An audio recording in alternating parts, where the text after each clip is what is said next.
Hello, this is Will Painter. I'd like to welcome you to the cybersecurity overview presented to you by the Texas A&M Engineering Extension Service, otherwise known as TEEX, on behalf of the Federal Emergency Management Administration. So let's get right to it. Our terminal objective is going to be, by the end of this, you should be able to, from a high level, understand the issues of cybersecurity, know a little bit about the threats that are out there and some of the more common attacks that you might see in the trenches. Our enabling objectives is, the first thing we're going to talk about is the whole cybersecurity problem and how it affects our organization, and how it's not just an IT problem, it is an enterprise problem. So we're going to talk about data. Data is the gold that we're protecting. And we're going to learn a term called CIA, which has to do with how our data, or attributes of our data. We're going to talk about the common types of cyber threats and the common types of cyber attacks. And then we're going to just have a general discussion of the special considerations that we need to put in place for our critical infrastructure. Okay, cybersecurity, not just an IT issue. There's an analogy that I like to use, and it has to do with owning a house, being a homeowner. It's part of the American dream. We all want to own a house. Now, for those of us that go out and get a house, there's a lot of things that go with that house, like the furnishings and everything else that we do.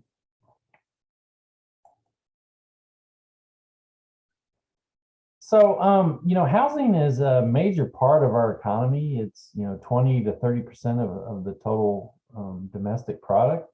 And so the housing industry is a major industry, but there is a little side industry connected to that, and that's the home alarm industry and the security industry. And, each of our houses has locks. So security is a normal part of just owning a home, and learning how to deal with locks, learning how to deal with alarms, how to set the alarm, how to turn the alarm off, what to do when the security company calls when we set the alarm off and we have to give them a password. Excuse me. So dealing with security is a normal part of being a homeowner. So in the same way, dealing with security as part of our computer environments has now become a normal part of being a computer user. And, computers were introduced, back in the 60s, really, so 70 years ago. And, at first it was really just large organizations that used computers, and the computer systems were highly secure. And mostly that was because they were so complex, and the average user didn't have the sophistication to do a whole lot in a computer. So they were locked down for their own benefit and for management reasons, to where they couldn't do anything stupid and basically hurt the system. So that's how computers started. But as they got cheaper and therefore more widely available, they got less secure. And when PCs were introduced in the late 70s, and pretty much, Microsoft came up with their mission statement, a computer in every home running Microsoft products. Well, not only was it every home, but it was every business. And so every business became computerized, and then software became available to help with those operations, and all those operations became digitized. And security was kind of left to the side and wasn't thought about very much until the rise of the hackers, which probably started, about the same time. Maybe the 80s is where they really got their starts. That's where viruses first came about. And then once we had systems that were available away from the physical location, like some kind of network systems, that's where online hackers got their start. And so security has always been kind of a side issue. And for years, it was really IT that worried the most about security. But with the introduction of smartphones, now computers have become completely ubiquitous in our lives. And so it's not only our business environments that are highly computerized, but now even our personal lives are highly computerized. And so the potential for fraud and malfeasance, people who are up to no good has come up and has become part of our reality. And so the purpose of this course is to help us try to get in front of this threat and to deal with it, and to deal with it as an entire enterprise, as a global organization, not just as IT departments. So let's look at our first slide here. This is a diagram of a pretty common computer network. I would say this is for a small organization, less than 100 workstations. I've set up many networks like this in the past and worked to support them. I'd say this diagram is a little dated because it doesn't have phones on it. It used to be that in our business organizations and actually in our homes, phones were on a separate circuit that was dedicated, and therefore it was secure. But now that's all changed in the last 10 years. All of our phones are now IP phones, and they're sitting on networks along with all of our other computer devices. And they're basically, you can think of them as kind of like this security appliance right here in the middle. Phones are now basically just another appliance that sits on your network, and it's vulnerable just like any other computer is vulnerable. It's not targeted as much here lately, but that's something that could change in the future. So telephones, we have to be, they're part of our risk portfolio now, and we have to consider them. So let's go to our next slide here, and this is just where we'll talk about basically what I've already said, the history of computing, and it just wants to point out that all your core functions are now computerized, and if they're not completely controlled by computers, they're at least heavily influenced by computers. And there's data associated with any computer at any level. There's different kinds of data that is associated with it, and that data is the gold. If you can think of it as piles of money sitting in your organization. And so, because people will be dishonest, it needs to be protected. Now, the top targets are, of course, the financial transaction. That's the low-hanging fruit to a hacker, and that's what they can really go after. But other kinds of data, and even if it seems kind of innocuous to you, it still needs to be protected because it can be used for malevolent purposes.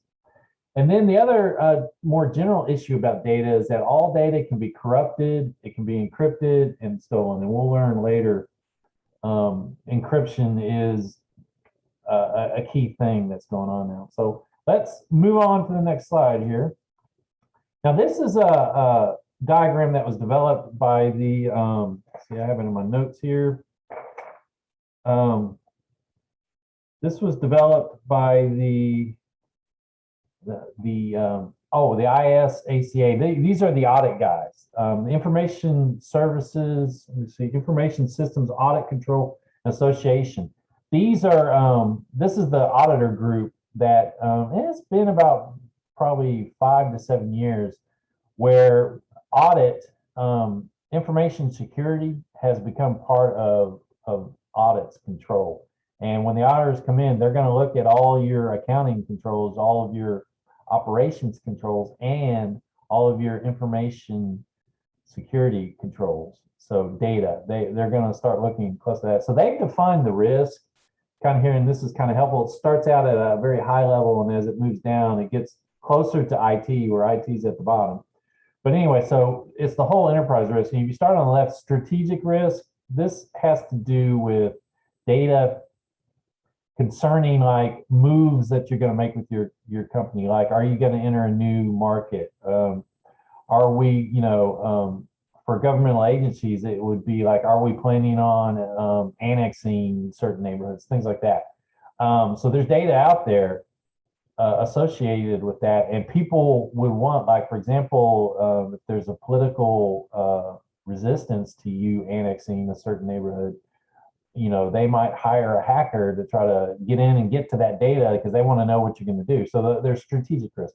Environmental risk, that has a lot to do with physical symptoms or systems that are running things like machinery, valves, oil equipment, things like that that are now computerized, and mostly they've been computerized for monitoring because people want to know like what the machine is doing, how, if it's making a product, like what's its cycle time, things like that.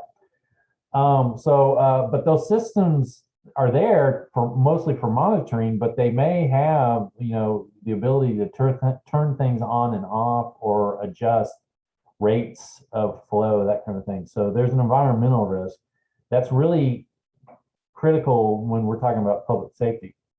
Market risk. Okay. Our computer systems have become so ingrained that we can now make decisions based on things that happen in the market.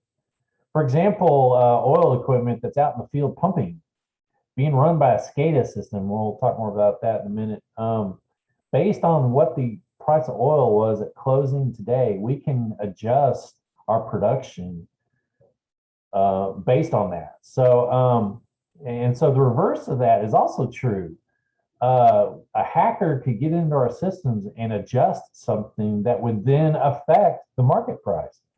For example, if they shut down production, then the price of oil would go up the next day. So there is a market risk, and so that we're looking for things that would motivate hackers.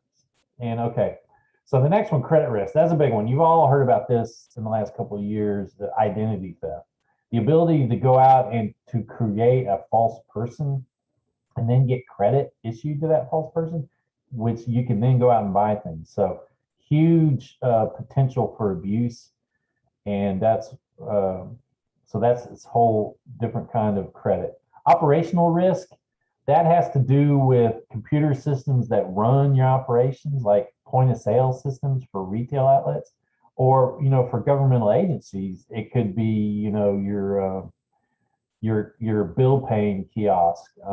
So you have computer systems that run. So when people come in and pay you their bill, they process that. Those are systems that if somebody has a beef against the water utility, and they could just get in there and close your system down just for revenge. So there's considerations for that. So as a business user or an organizer, these are the things we have to keep in mind. Now, a lot of this, you can tack on to your disaster recovery systems. Like in the South, we have to worry about hurricanes a lot. And what are we going to do if we have a hurricane and it knocks out our systems? How are we going to operate? Well, a lot of those plans are still valid, for hacking attack. Like if our system's brought down by a hacker, how are we going to operate? It's it could be a little bit different. Some of the details may be different, but the overall objective is we've suffered a catastrophe. What do we do? That's operational risk. Compliance risk, that has to do with, like, for example, the auditors that are coming in and look, and what are their requirements? What do they want to see? I've had quite a bit of experience with SEC compliance. That's when they come in, if you're doing any kind of public trading, they want to see, they have a whole list of regulations that they want to see.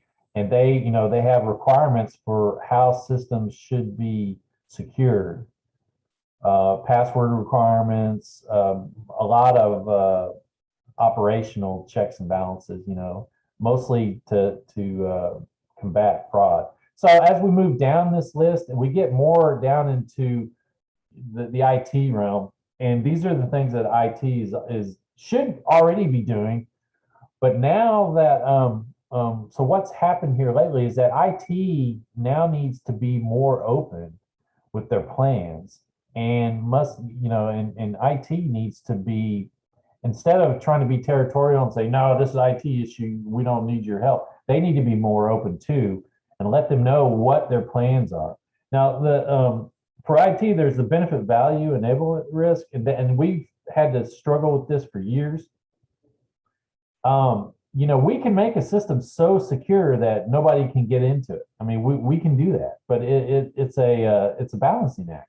We have to make systems available so that people can use them, but we have to make them secure so they can't abuse them either intentionally or unintentionally.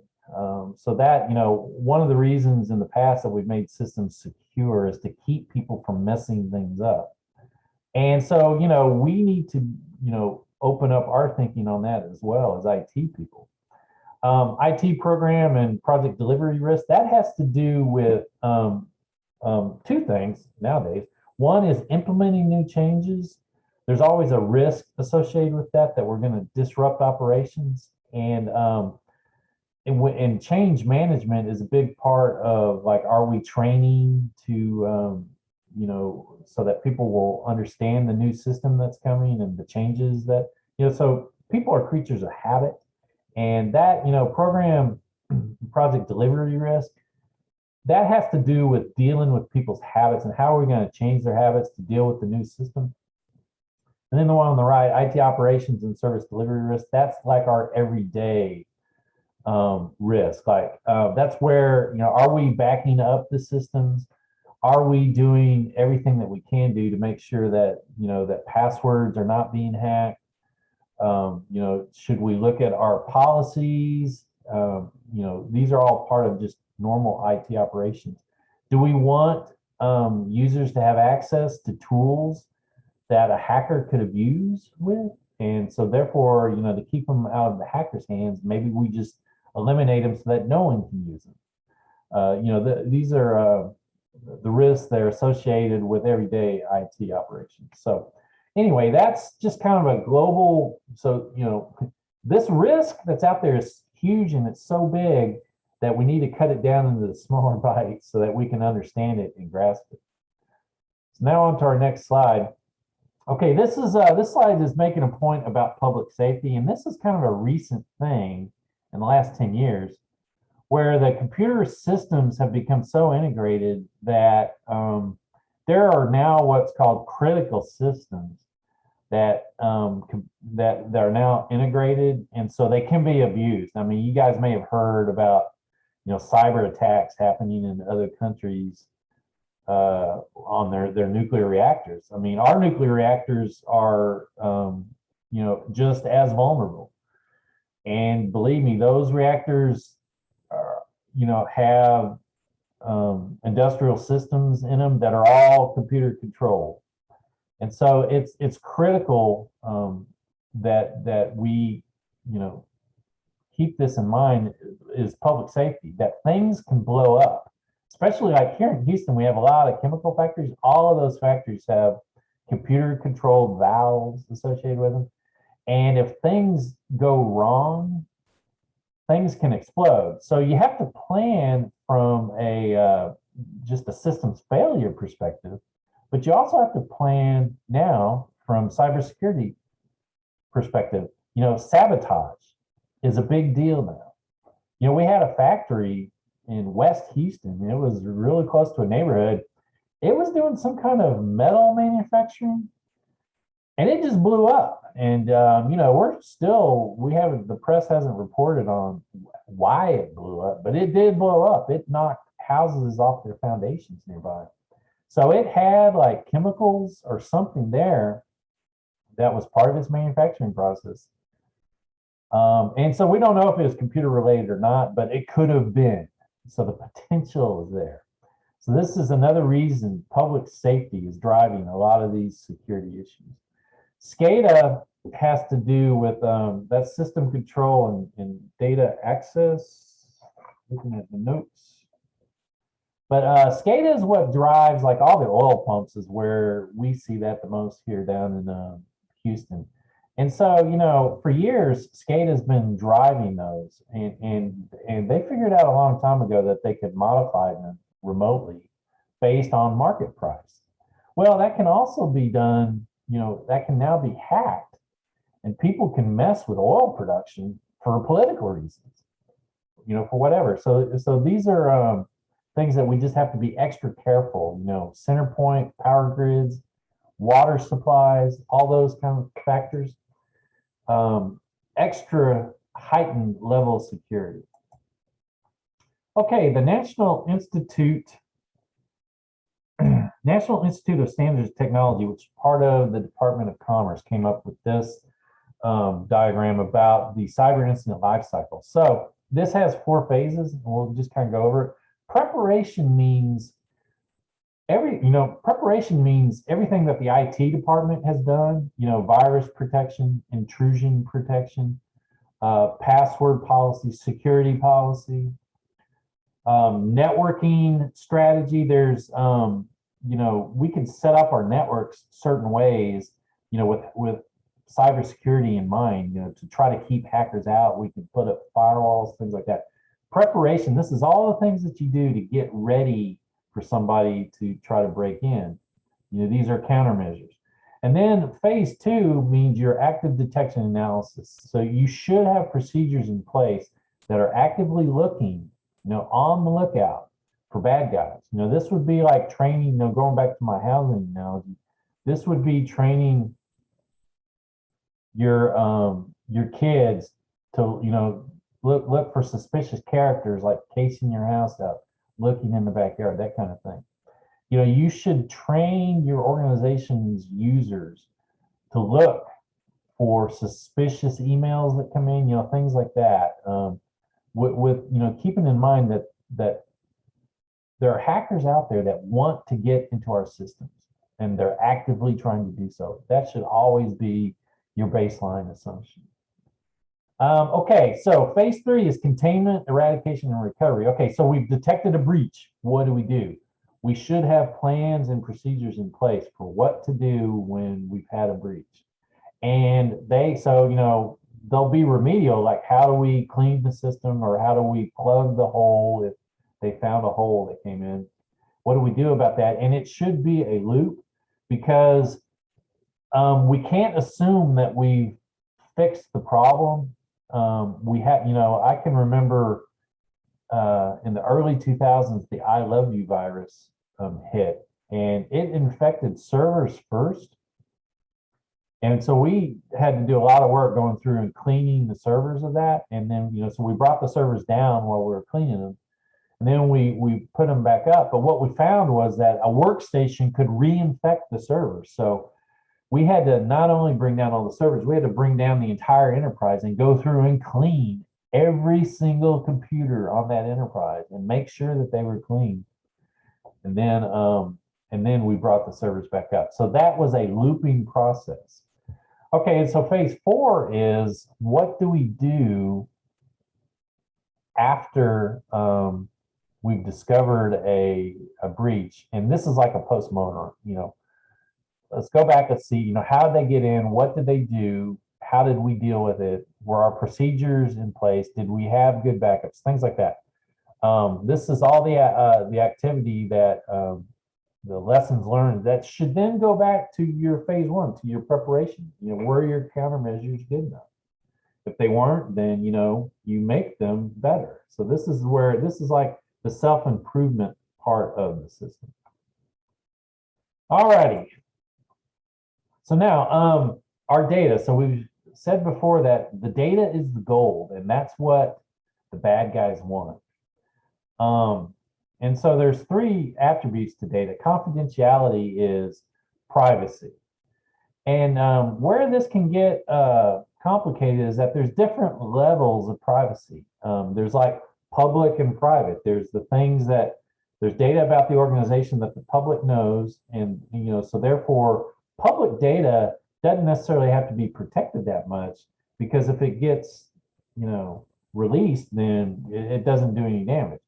Whereas private data is data that needs to be protected. But then there's levels of protection within the organization. Like,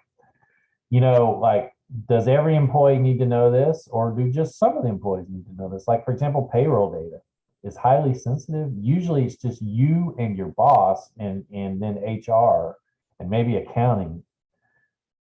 So there's a select small group of people within the organization. So that would be considered highly sensitive data and therefore needs more protection and have more security applied to it. Integrity has to do with is the data accurate? Like in medical facilities, this becomes critical. Is it 10 milligrams or 20 milligrams? Things like that. And so IT can do things to a certain level, like making sure that data once entered doesn't get changed. But as far as the quality of the data, IT can only go so far. For example, a grading system. IT can protect a grading system, but the administration will have to have procedures, and strong procedures like how do grades get entered, and then if a grade needs to be changed, how is it changed, and what process do we have in that? IT can protect the system from being hacked, but once it's hacked, IT may be limited at telling you what got changed. And so you may have to have other procedures in place having to do with the integrity of the data.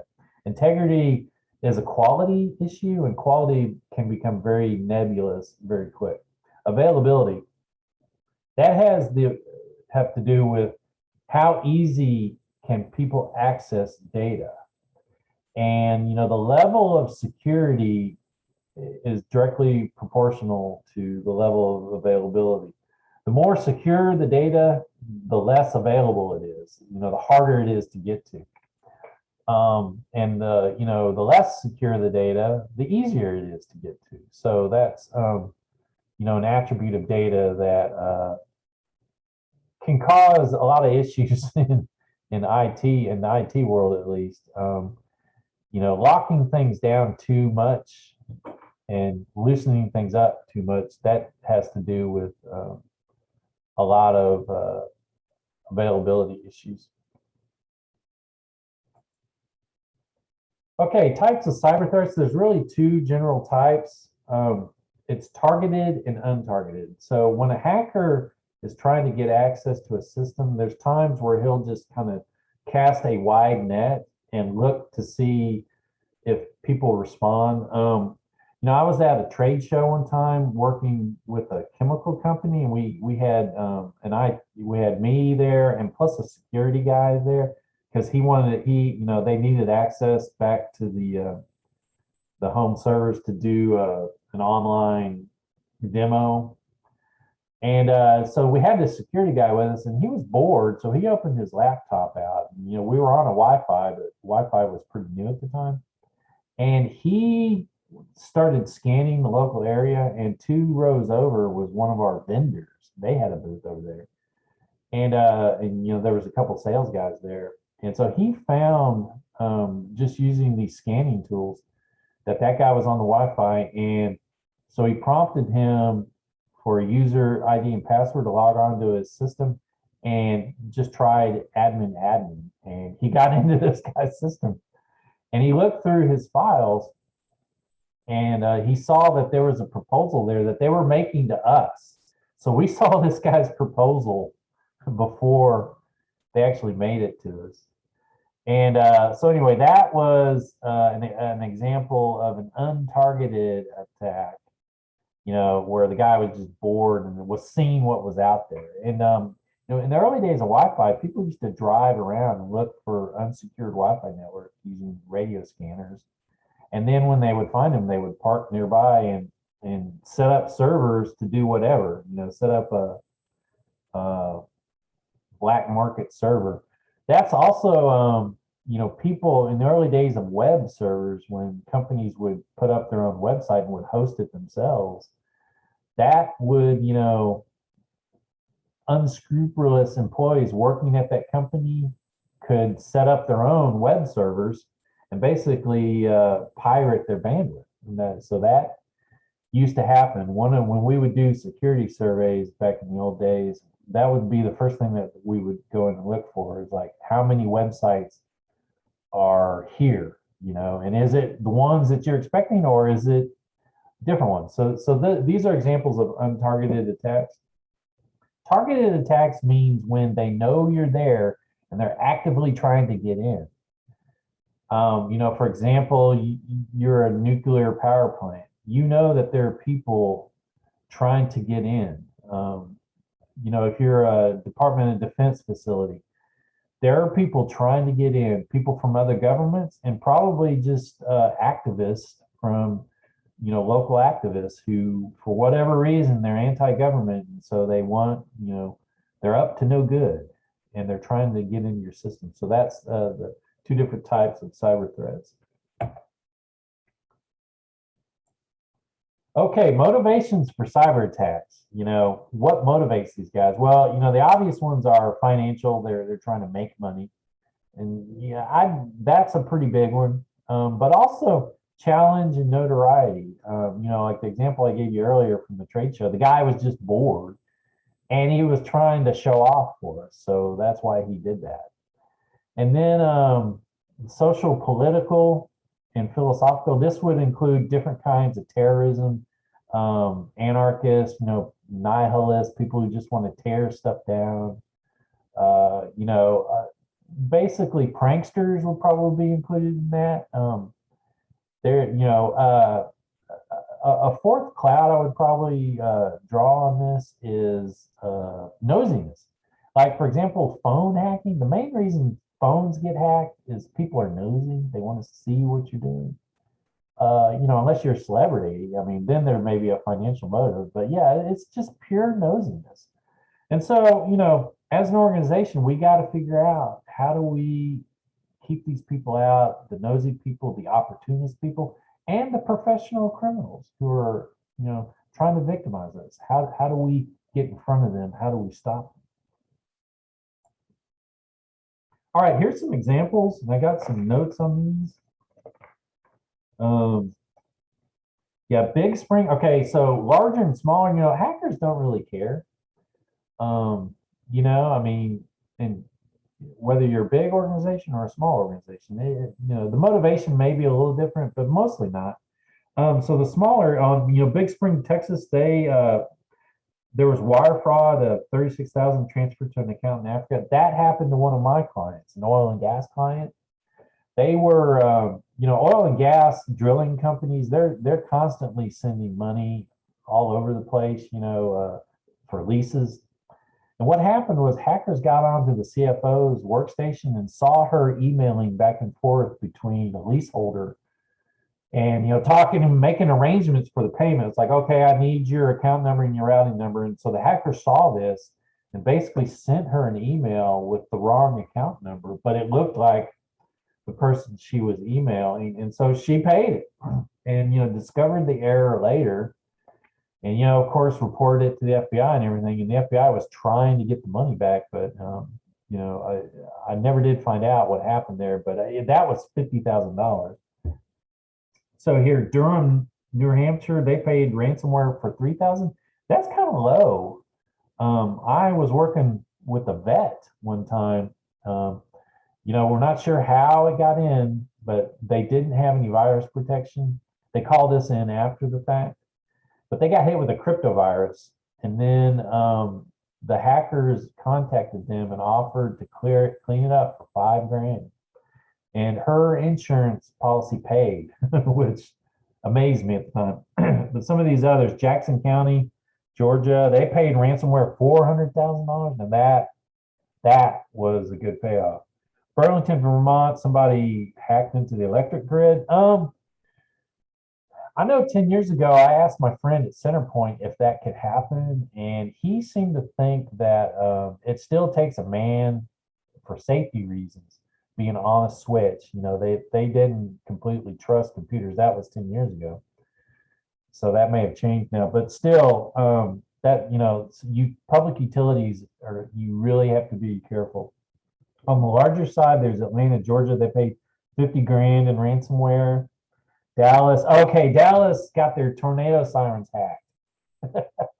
That's a prankster. Okay, so that's something a prankster would do. Mecklenburg County, North Carolina, ransomware 23,000. Baltimore, Maryland, ransomware 76,000. So, when people get hit with ransomware, they tend to keep it quiet because it's embarrassing. And but it happens a lot more than we know. And it really, when you're hit with a crypto virus, if that's the ransomware, there's nothing you can really do except what's called a bare metal restore. And that's, basically wipe the hardware clean, bring out the backup tapes, and just restore it, doing what's called a bare metal restore. And what happens is and IT departments need to get better at this, is that they don't test their backups. And so when they try to do it, what they find out is that the backup was bad or it was incomplete. And so that's something that IT departments need to get better at, is testing their backups. When I'm consulting with a company, I will go in and do what's called a lights out test. And that's basically you pick a server, kind of randomly, and say, okay, turn that server off, it is gone. Now, what are we going to do? And so you usually have to have hardware available, come in, and then do what's called a bare metal restore, and restore that from yesterday's backup, and then test it. Make sure that everything is there. Like, these things have to be planned. So you'll find out from accounting what was the check or transaction you did the day previous, and can you still see it? Is it still there? So, we have to test the integrity of the data too. Remember the CIA of our data. After you do a bare metal restore, you have to, test the integrity of the data. Is all the data there that you're expecting to be there? Can we resume operations? So most IT departments do not do this, and they get burned. And here with the ransomware that's out there, they're getting burned a lot. Okay, common types of attack. Okay, business email compromise. That, I've told you the story about the drilling company that happened to. That's where a hacker gets access to business communications and figures out a way to defraud, using that communication channel. Okay, phishing and social engineering. Phishing has to do where you receive an email and it's trying to get you to do something, like click on something or download something or install some application that then when you install an application that does something different than what you're expecting it to, that's called a Trojan. But phishing has to do with an innocuous type of communication that then gets you to do something. Website, you can do phishing through a website by getting people to click here, click here for this, click here for that. That's a common way of doing that. Social engineering is another way, using like social media to try to manipulate you into doing something. Like, for example, a lot of like phone or email attacks, like email your congressman, phone your congressman, tie up their phone lines. I know here in Texas, we got there were some websites that were put up that got targeted by some political groups, and said, everybody's, send an email request to these guys, so to try to overload their systems. And that's, if you do that, if you're being manipulated into doing that for social media, then that's a social engineering attack. Okay, ransomware, that's common. Now, ransomware will usually come into the organization through one of these other ways, through phishing or through something that gets clicked on. So, ransomware usually comes in as a Trojan. It can also be like cryptovirus, because to hold you ransom, they've got to take over some part of your system and keep you from using it. Like for cryptovirus, that's where they take over the file system, and you can't access those files anymore because you can't read them. There's other ways, like other ransomware will take over your browser and allow you to not, browse to any other places except like the ransomware screen. So they'll say, pay here to, make this go away. Another attack that's similar to ransomware is you know, you've got a virus and I've got the software that can clean it. So click here and I'll get rid of this virus for you, where that's kind of like the knight in shining armor attack. I've seen that quite a bit. Oh, okay. Physical intrusion. You know, if you guys have keyboards with your password hidden underneath it, that's a dead giveaway. You know, a lot of times, you know, the desk drawer will have a little sheet of paper where all the passwords are written down. So people know, hackers know this.